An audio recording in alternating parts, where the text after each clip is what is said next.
Kita sedang mempelajari tentang makna perintah, makna 10 perintah atau 10 perintah dilihat dari sudut pandang sejarah penebusan.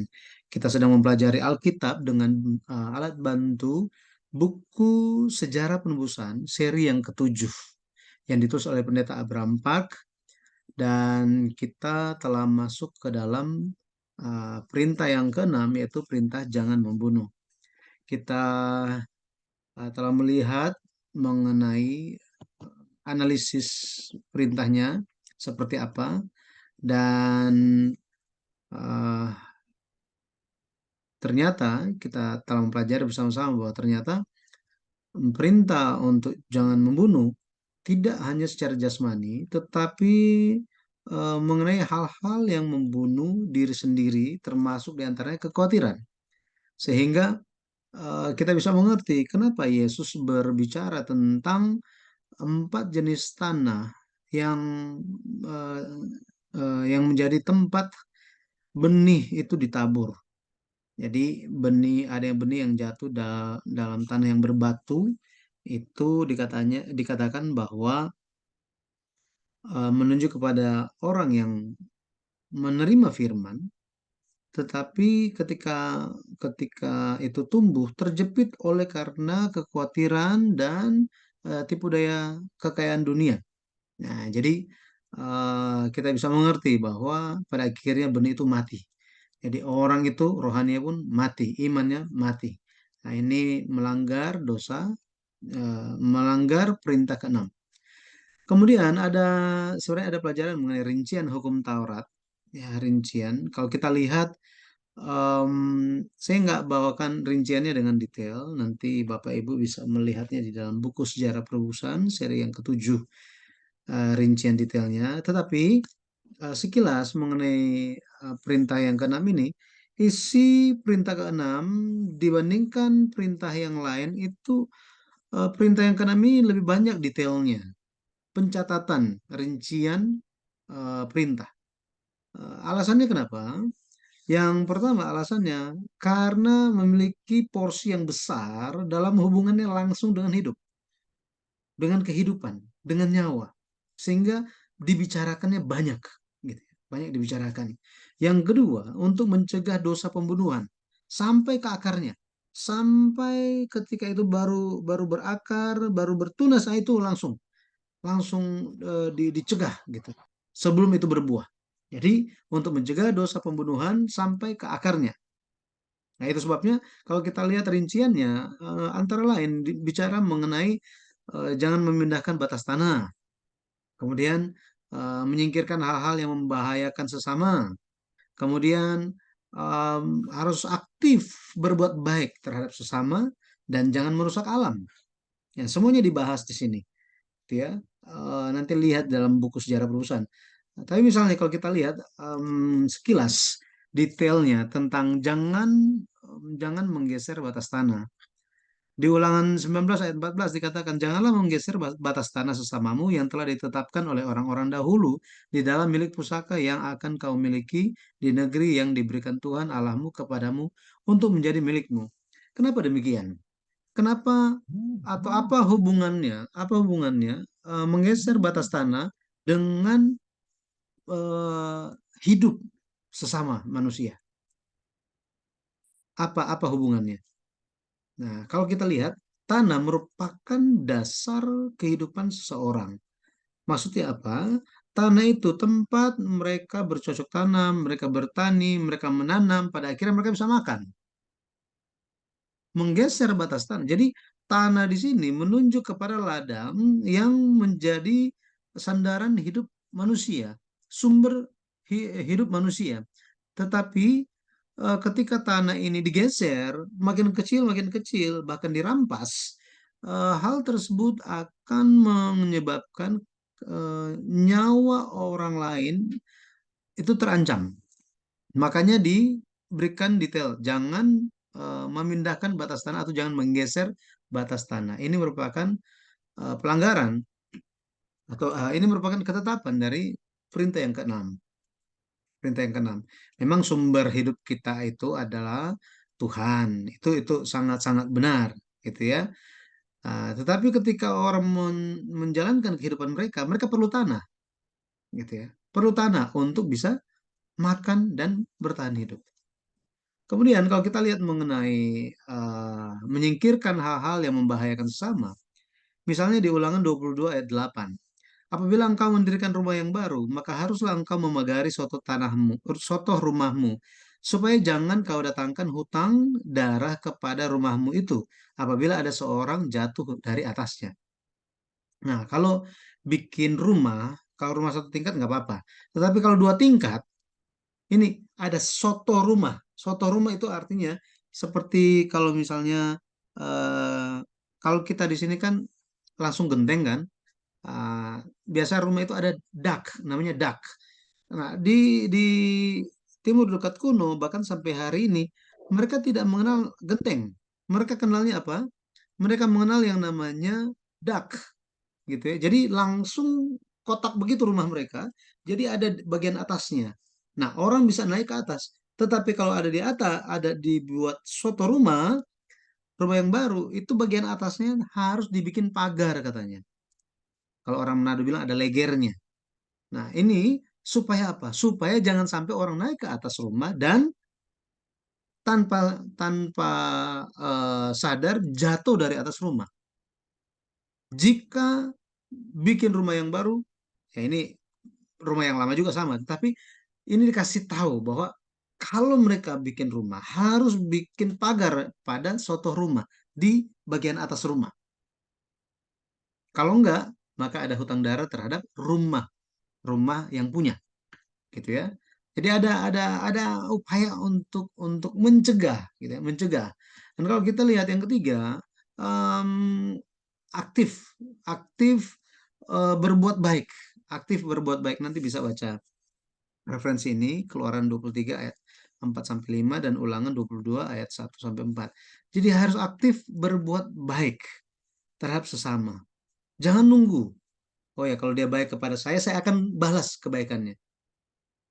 Jangan seperti itu, tetapi harus saling saling berbuat baik.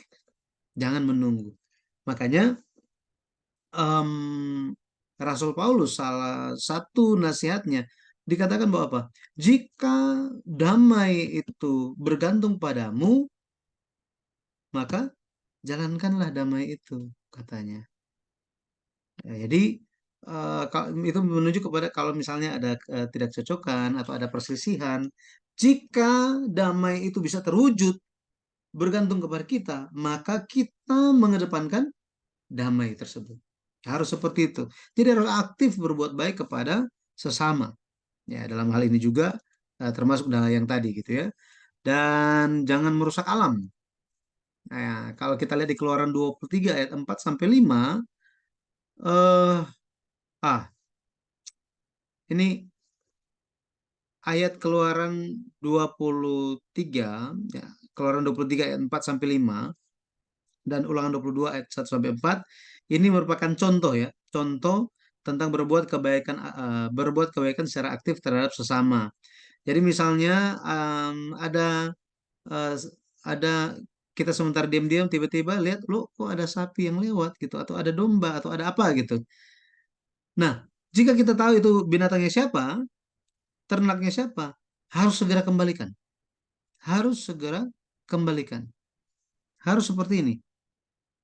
Segera kembalikan. Bawa harus harus bawa ke rumah orang yang hilang. Nah, jika nggak tahu itu ternaknya siapa, bawa pulang ke rumah. Bawa pulang ke rumah kita maksudnya. Tetapi harus dijaga sampai ketemu siapa yang punya binatang itu, ternak itu. Kemudian jika setelah ketemu, kembalikan ternak itu. Lalu apa?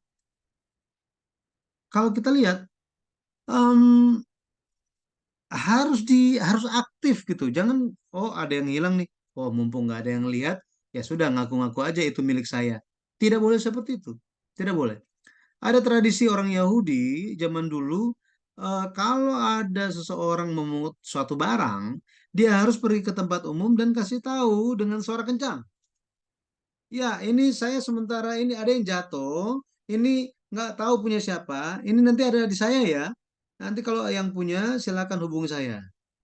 Beberapa kali dengan suara kencang, orang yang menemukan harus berseru demikian. Kalau sekarang seperti di GPBSI, di Gereja Presbyterian Bukit Sion Indonesia, di Cinere, itu ada tempat lost and found. Lost and found, gitu ya. Jadi kalau ada yang ketinggalan atau kehilangan, silakan cek di situ dulu. Mungkin ada di situ, gitu ya. Nah, kemudian jangan merusak alam. Jangan merusak alam. Berbicara mengenai jangan merusak alam di sini, kalau kita lihat ada eh kalau kita baca di ulangan 20 ayat 19 sampai 20, bahkan Tuhan mengatakan ada aturan ketika em, mereka itu sementara perang merebut sebuah kota, pohon-pohon itu nggak boleh dirusak, nggak boleh dirusak. Buahnya boleh, boleh makan, ya, buahnya boleh makan. Tetapi eh, pohonnya itu tidak boleh ditebang, tidak boleh ditebang. Jadi hanya misalnya mau bikin pagar untuk mengepung, perlu dari kayu. Jadi ambil secukupnya saja, secukupnya saja. Bukan tujuan untuk merusak, gitu. Ya, jadi jangan merusak alam. Ya, kalau kita lihat zaman sekarang, Jakarta polusinya banyak sekali gitu ya. Di eh, Malaysia dan Singapura kita kirim asap ke sana, kebakaran hutan. Nah, hal-hal ini yang kalau kita lihat tidak boleh dirusak alam tersebut. Nah, kemudian kita masuk kepada perluasan arti pembunuhan menurut Injil. Menurut Injil, bagaimana ini diperluas di zamannya Yesus? Yang pertama kita lihat tentang pembunuhan yang Yesus katakan. Ya, jenis pembunuhan atau macam-macam pembunuhan. Di Matius 5 ayat 21 sampai 22 di situ dikatakan, kamu telah mendengar yang difirmankan kepada nenek moyang kita, jangan membunuh. Siapa yang membunuh harus dihukum. Ayat 22 dibilang apa? Tetapi aku berkata kepadamu, setiap orang yang marah terhadap saudaranya harus dihukum. Siapa yang berkata kepada saudaranya kafir harus dihadapkan ke mahkamah agama. Dan siapa yang berkata jahil harus diserahkan ke dalam neraka yang menyala-nyala. Nah, ini maksudnya apa ini? Ya, maksudnya apa di sini? Jadi kalau kita lihat, ada 3 poin yang kita bisa lihat di sini. Yang pertama, poin yang pertama, marah terhadap saudara. Marah. Marah di dalam bahasa Yunani adalah orgizo. Orgizo. Amarah yang besar. Mengeluarkan kekesalan. Yang seperti ini. Ya, orgizo. Jadi ini bukan bukan spontan marah, bukan. Ya, bukan spontan marah, tetapi orgizo di sini yang Yesus bicara, kata ini lebih cenderung menunjuk ada niat jahat, ada niat atau ada rencana jahat. Makanya dikatakan bahwa Jumat yang sebelumnya kita telah belajar bahwa pembunuhan lebih berfokus bukan kepada pembunuhan secara tidak sengaja, tetapi pembunuhan berencana, gitu, yang direncanakan. Nah, amarah yang secara terus-menerus yang pada akhirnya memunculkan niat untuk melukai orang, untuk membunuh orang. Inilah orgizo. Orgizo. Nah, orgizo ini dimulai dari mana? Iri. Dimulai dari iri dan membenci. Iri dan membenci. Nah, jadi makanya em, di dalam Talmud orang Yahudi, kitab orang Yahudi, itu mereka bilang begini, bahwa membuat sesama menjadi malu, ya, menjadi malu, kemudian ada hubungan dengan pembunuhan. Dikatakan begini, siapapun dia, jika ia membuat muka rekannya pucat atau malu di hadapan banyak orang, maka orang tersebut sama seperti telah membuat darah rekannya mengalir. Nah, di sini gitu ya.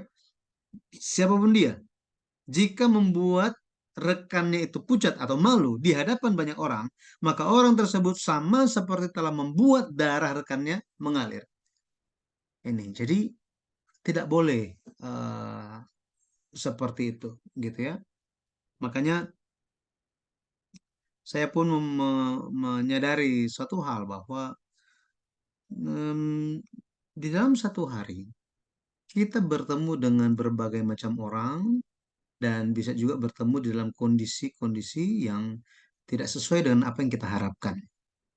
Pada waktu itu terjadi, pada waktu itu terjadi, kita benar-benar membutuhkan Tuhan dalam artian begini, di saat itu kita perlu hikmat dari Tuhan sehingga kita berbicara itu tidak menyakiti orang atau membuat orang kesal atau membuat kepahitan terhadap orang yang lain.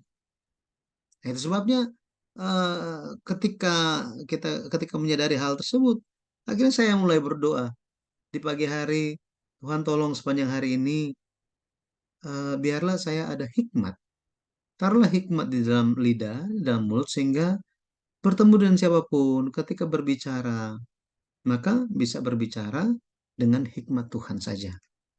Gitu.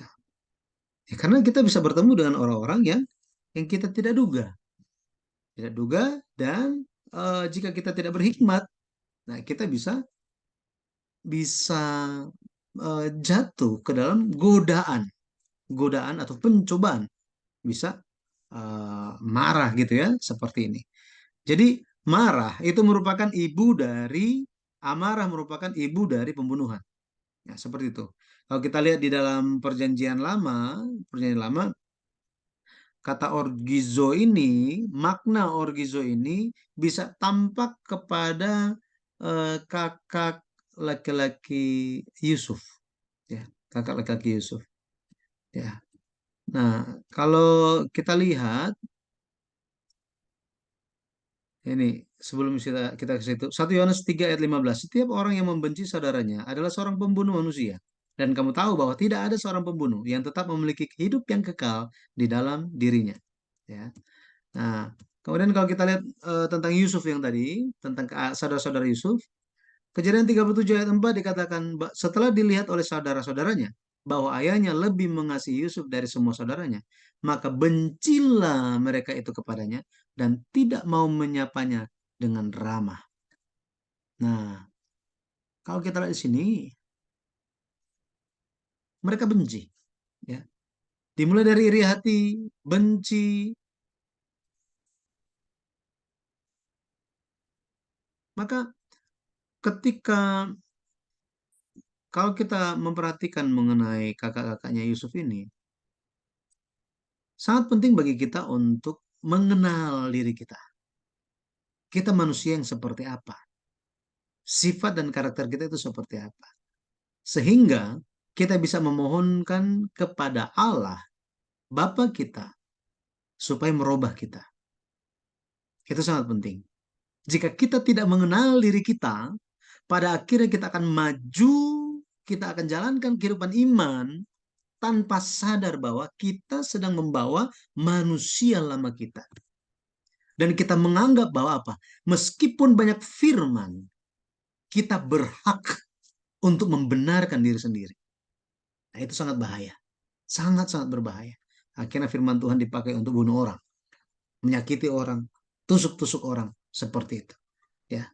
Nah, jadi firman Tuhan tidak boleh dipakai untuk melampiaskan amarah kita. Ya. Dan kalau kita lihat lewat mimpi Yusuf, em, baru dari iri menjadi benci, ini makin benci lagi. Kejadian 37 ayat 5. Mereka lebih benci lagi kepadanya. Bayangkan, lebih benci lagi kepadanya. Ini sangat-sangat menakutkan kalau kita lihat. Gitu ya. Ekspresi di ayat yang ke-8, Kejadian 37 ayat 8, makin bencilah mereka kepadanya karena mimpinya dan karena perkataannya itu.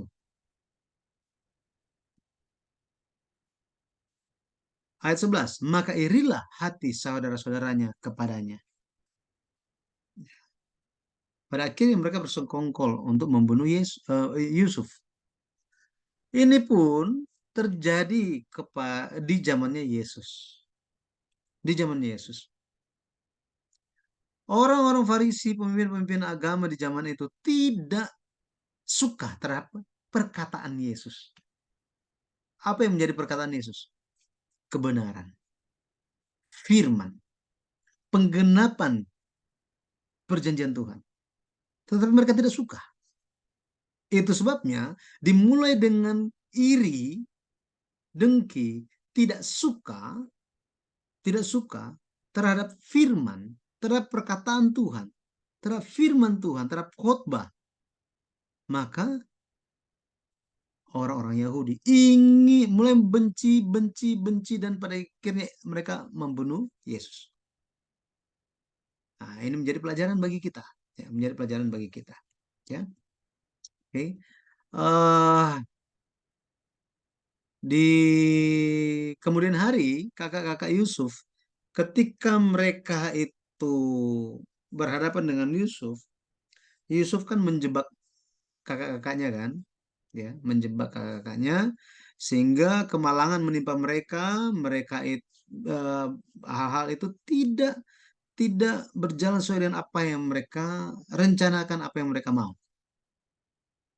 Saat itu, saat itu mereka teringat satu peristiwa.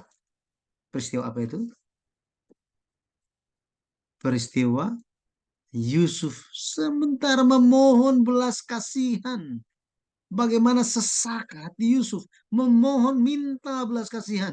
Tetapi saudara-saudaranya tidak mendengarkan permohonannya. Karena tidak ada belas kasihan. Karena tidak, meskipun sudah melihat betapa sesak hati adik mereka, Yusuf itu. Mereka tidak mempedulikan, tidak mendengarkan. Pada akhirnya, kesesakan yang sama terjadi kepada mereka.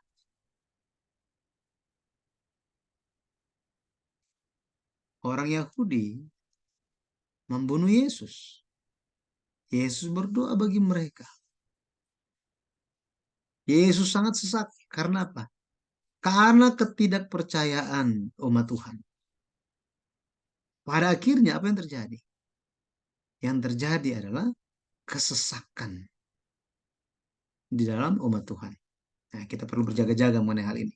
Ya, berjaga-jaga jangan sampai kita pun jatuh dalam dosa yang sama. Firman Tuhan benar-benar harus menjadi patokan dalam kehidupan kita. Ya, jadi um, kalau kita lihat Efesus 4 ayat 26, di situ dikatakan bahwa apabila kamu menjadi marah, janganlah kamu berbuat dosa. Janganlah matahari terbenam sebelum padam amarahmu. Artinya apa? Jangan simpan sampai besok. Ini sebentar lagi ini sudah mau terbenam eh, mataharinya. Jika ada amarah di dalam kita, mari kita bawa di hadapan Tuhan. Tolong ampuni saya dan ampuni orang yang membuat saya marah. Harus seperti itu. Tanpa lakukan demikian, jangan mengharapkan pengampunan dari Tuhan. Ya, jadi harus memadamkan amarah kita. Jangan berbuat dosa. Jadi kalau kita terus bawa amarah kita sampai besok pagi, sampai kita tidur. Jadi saudara-saudari, ingatlah itu menjadi suatu dosa. Firman Tuhan katakan ini, bukan saya. Apabila kamu menjadi marah, janganlah kamu berbuat dosa. Apa itu? Dosa yang seperti apa? Janganlah matahari terbenam sebelum padam amarahmu. Hati rohani apa? Selama masih ada terang, mari kita singkirkan amarah kita. Karena ketika kegelapan datang, maka amarah itu sangat suka dengan kegelapan. Kegelapan sangat suka kepada amarah. Dan amarah itu masih bisa disingkirkan ketika terang. Kegelapan itu bisa disingkirkan lewat terang. Selama masih dikatakan hari ini, janganlah keraskan hatimu, katanya. Ya, mari kita, bercermin lewat pelajaran sore hari ini. Jadi itu tentang orgizo, ya, orgizo. Yang berikutnya tentang berkata jahil. Bahasa Yunaninya adalah rakah, ya, rakah. Jadi jahil. Rakah ini apa? Kalau kita lihat rakah, em, artinya ini sebenarnya mm, merupakan makian, ya, makian yang keras. Orang-orang Ibrani di zaman itu dengan bahasa Yunani mereka bicara raka gitu ya, raka. Artinya orang yang bodoh atau orang yang otaknya kosong. Orang yang bodoh atau orang yang otaknya kosong. Di Perjanjian Lama, contoh kata ini diterapkan ya dalam peristiwa di Perjanjian Lama itu di 2 Samuel 6 ayat 20. Raja Daud dia sangat bersuka cita karena tabut perjanjian itu bisa dibawa bisa dipindahkan dari rumah Obed-Edom ke kota Daud. Dia menari-nari dengan segenap kekuatannya, segenap hatinya. Pada waktu itu, istrinya dari rumah melihat, ya, Mikal ini melihat, waduh, di dalam hatinya apa? Ini raja kok kayak gini sih? Nanti ketika dia pulang, saya akan tegur. Dan ketika Daud itu sudah dekat, Mikal lebih dulu mendapatkan Daud dan bilang apa? Raja orang Israel kok kayak gini? Telanjang di depan budak-budak. Ini kayak orang hina, telanjang katanya. Nah, di sini hina. Orang hina di sini bahasa Ibraninya lek, lek artinya kosong, tidak bernilai atau miskin, tidak bernilai atau miskin. Jadi ini ketika mengatakan bahwa ketika mengatakan orang itu tidak ada otak, kosong, itu Yesus katakan itu sebagai dosa pembunuhan. Kenapa demikian? Kenapa demikian? Karena ingat kita sementara mempelajari bagaimana mengasihi orang dan em, mengasihi sesama dan menjunjung tinggi martabat manusia atau keluhuran manusia. Betul ya? Keluhuran manusia. Ketika mengatakan seseorang itu serakah atau bodoh, tidak ada otak, kosong, itu sedang menghujat, perkataan yang menghujat eh, lawan bicara, ya, lawan bicara. Ini merupakan ekspresi menginjak-injak nilai seorang manusia yang diciptakan oleh Allah. Seperti ini. Jadi nggak boleh kata-katain orang, intinya begitu, gitu ya. Kalau kita lihat perkataan itu kan buah, ya, benar ya, buah dari seseorang. Dan Matius 13 kalau kita baca, setiap orang akan dihakimi sesuai dengan perkataannya. Maka kita harus berhati-hati dengan perkataan kita. Oke. Ah, ini Matius 12 ayat 36 bicara hal yang sama, ya. Kata sia-sia katanya. Kemudian yang ketiga, jangan berkata kafir katanya. Kafir di sini bahasa Yunaninya adalah moros. Moros. Nah, moros di sini artinya tidak beriman atau tidak percaya. Tidak beriman atau tidak percaya. Di zaman itu, kalau kita lihat, kata moros ini menunjuk kepada orang yang menolak Allah. Orang yang menolak Allah. Saudara, kita perlu pahami bahwa hal seseorang percaya Tuhan atau tidak percaya itu bukan di tangan manusia, tetapi di tangan Allah. Allah yang memutuskan apakah seseorang ini percaya atau tidak percaya. Kita tidak boleh, manusia tidak boleh menghakimi orang sambil duduk di posisi Allah. Kalau duduk di posisi manusia, bagaimana? Ya kan sesama manusia. Mana ada hak untuk menghakimi? Tidak ada. Hanya Allah yang memutuskan apakah seseorang itu dia ada iman atau tidak, atau tidak. Firman Tuhan yang akan menyatakannya. Gitu. Makanya Yesus Kristus memperluas makna pembunuhan ini dari sudut pandang Injil. Ia melarang hal-hal yang bisa menyebabkan orang itu ujung-ujungnya melakukan pembunuhan, amarah, kebencian, ya, hal yang seperti ini. Makanya pada akhirnya tujuan akhirnya adalah apa? Tujuan akhirnya adalah supaya kita mengasihi orang lain seperti mengasihi diri sendiri. Bagaimana bisa kita mengasihi musuh? Oh, musuh lebih gampang dikasihi daripada saudara sendiri. Nah, saya pernah dengar perkataan ini. Jadi saya sampaikan gitu. Jadi tidak boleh. Ya, jangan sampai seperti itu. Jangan sampai seperti itu. Baik, pada akhirnya bagaimana kita bisa mencegah dosa pembunuhan? Apa rahasianya? Mencegah dosa pembunuhan. Yang pertama harus mencari keuntungan bagi orang yang lain. Mencari keuntungan bagi orang lain. Bayangkan kita memikirkan apa ya manfaat yang saya lakukan bisa bermanfaat bagi orang itu. Nah, orang yang itu dia berpikir apa ya yang bisa saya lakukan supaya bisa bermanfaat untuk orang yang sana. Jika semua orang berpikir hal yang sama, mereka mencari keuntungan bagi orang yang lain, akhirnya semua orang untung, betul ya? Kalau keuntungan diri sendiri, berarti yang lain rugi, diri sendiri yang untung. Makanya harus mencari keuntungan sesama, gitu ya, sesama.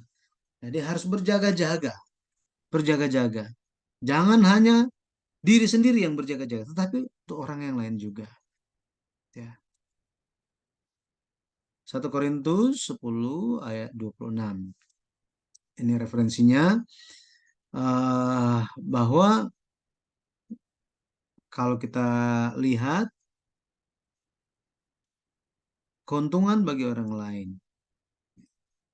Orang lain perlu menerima Injil, perlu menerima firman yang dijelaskan. Maka kita pun harus membuat mereka mengalami keuntungan tersebut. Jangan kita pilih-pilih. Jangan pilih-pilih.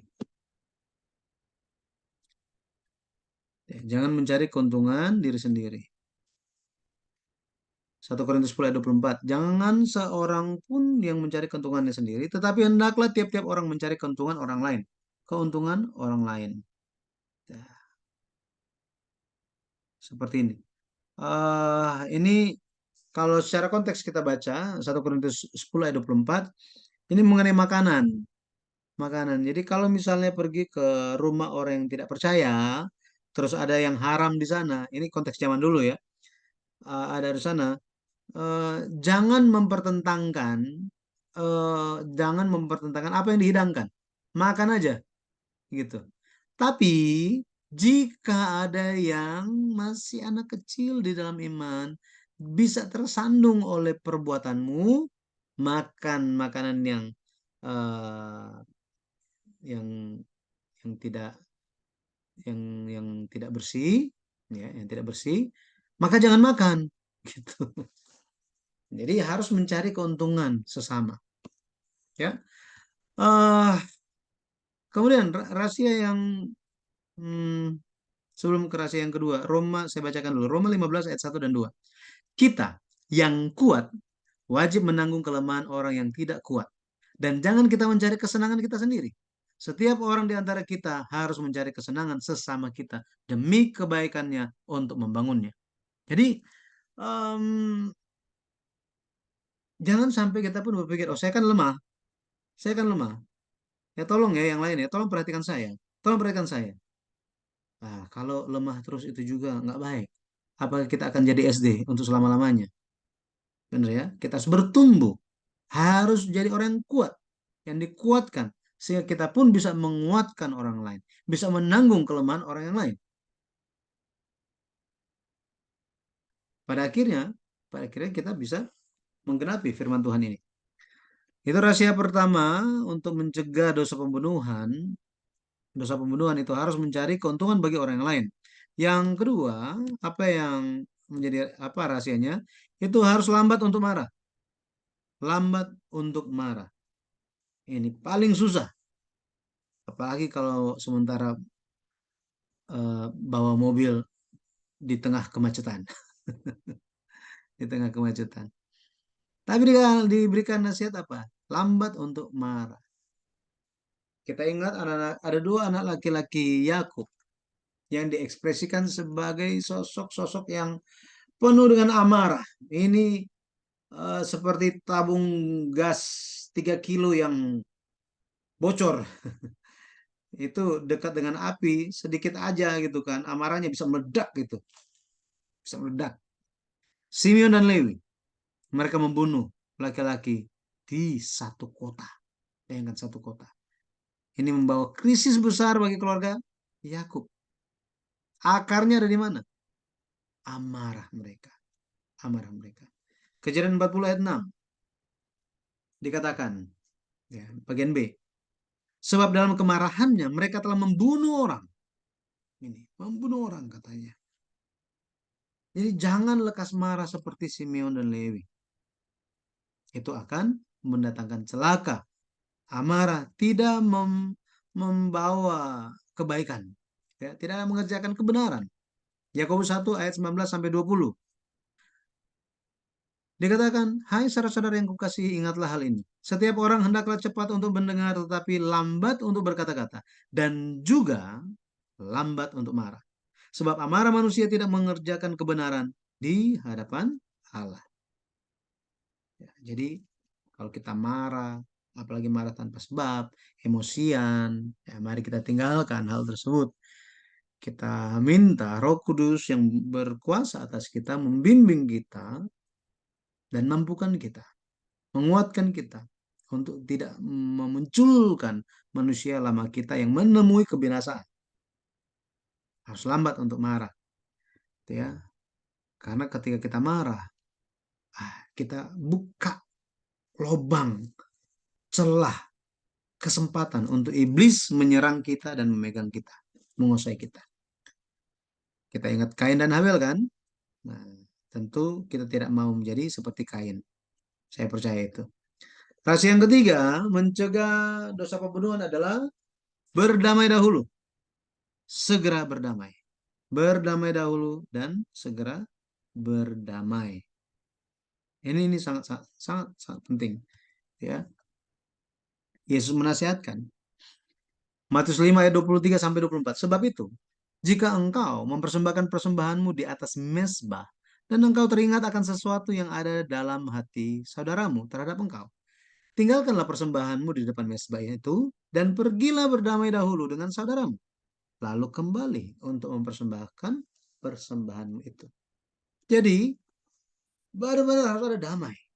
Ketika bicara mengenai damai, maka ini tidak bisa terlepas dengan satu hal yang namanya pertobatan. Pertobatan. Ibadah tanpa pertobatan itu ibadah yang tidak diakui Allah. Tidak diakui Allah. Itu sebabnya harus harus mengejar damai itu. Damai dengan Allah hanya bisa tercapai lewat pertobatan. Pertobatan. Yesus mati untuk kita semua, kita diselamatkan. Amin.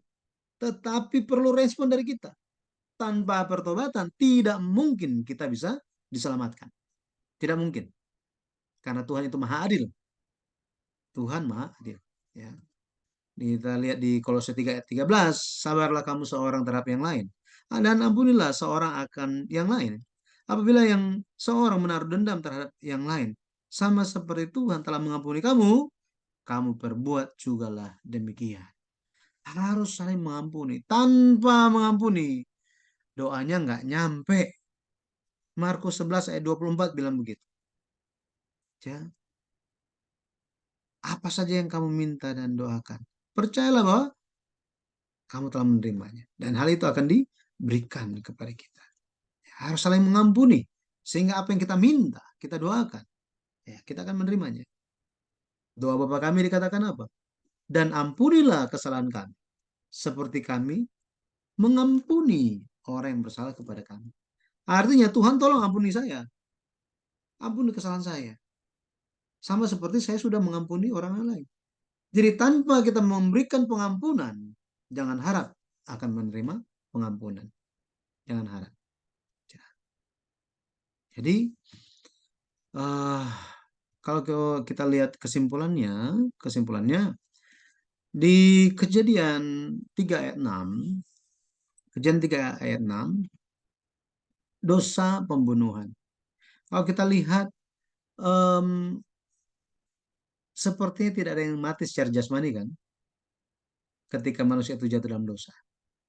Akan tetapi, akan tetapi Adam dinyatakan oleh firman Tuhan sebagai sosok yang menyebabkan kematian seluruh umat manusia. Kecuali Henok dan Elia. Ya. Roma 5 ayat 12 dikatakan, sebab sama seperti dosa telah masuk lewat satu orang, demikian juga maut. Demikian juga maut masuk. Jadi dosa masuk, maut pun masuk.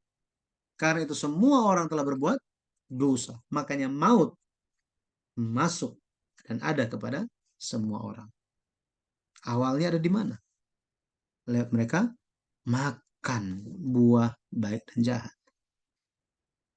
Istrinya makan, suaminya makan. Pada akhirnya mereka membunuh diri mereka. Hidup yang diberikan kepada diri mereka pada akhirnya itu melayang. Nggak langsung di hari itu. Tetapi kalau kita lihat, setelah terpisah dari roh Allah, ujung-ujungnya Adam pun mati di usia 930 tahun. Ya. Jadi di zamannya Yesus kalau kita lihat, ya, zamannya Yesus, pemimpin-pemimpin agama tidak mereka tidak mengakui Yesus. Ya, mereka tidak mengakui Yesus, mereka tidak menyadari, tidak paham, tidak kunjung paham terhadap firman Yesus Kristus. Yesus bilang apa terhadap mereka? Yohanes 7 ayat 19, bukankah Musa yang telah memberikan hukum Taurat kepadamu? Namun tidak seorang pun di antara kamu yang melakukan hukum Taurat. Mengapa kamu berusaha membunuh aku?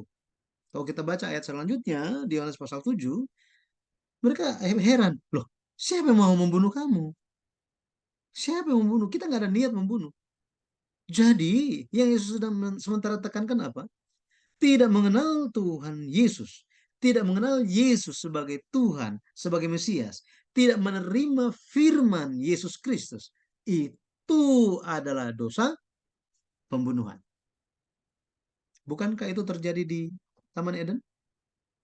Karena Adam dan Hawa tidak taat kepada perintah Allah, tidak percaya kepada perintah Allah, maka mereka tidak taat, tidak percaya, dan mereka mati.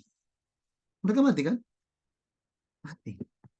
Ya, jadi kita bisa lihat ya, ya, orang Yahudi tidak paham, mereka sangka Yesus kerasukan setan, nggak ada yang berusaha untuk membunuh dia katanya. Ya. Yang 8 yang 40 dikatakan, tetapi yang kamu kerjakan ialah berusaha membunuh aku. Aku seorang yang mengatakan kebenaran kepadamu. Kalau kita lihat mengenai ayat ini, Yesus menyampaikan kebenaran. Dan orang-orang ingin membunuh Yesus gara-gara kebenaran. Zaman sekarang pun sama. Firman Tuhan telah menyatakan, rasul-rasul sudah menyatakan, akan muncul di hari-hari akhir penyesat-penyesat yang menggunakan firman Tuhan untuk keuntungan diri mereka dan apa? Membawa banyak orang menyimpang dari kebenaran. Kebenaran di sini apa? Firman Tuhan. Yohanes 17 ayat 17 dikatakan, firman-Mu adalah kebenaran. Tetapi banyak hamba-hamba Tuhan yang membawa atau mengajarkan lewat pengajaran mereka. Orang salah paham terhadap firman Tuhan dan makin jauh terhadap firman Tuhan. Makin jauh. Ya. Nggak ada yang mengajarkan. Oh, hukum Taurat sudah tidak perlu lagi. Karena Yesus sudah mengenapi hukum Taurat. Matius 5 ayat yang ke-17. Tetapi pembicara ini tidak sadar bahwa yang dia bicarakan itu langsung bertentangan dengan ayat yang ke-18 dan 19. Ketika Yesus katakan, sebelum langit dan bumi berlalu itu, tidak ada satu titik dalam hukum Taurat yang boleh dikeluarkan. Nggak boleh. Gitu. Nggak boleh. Siapa yang mengajarkannya? Siapa yang melakukannya? Mereka kan?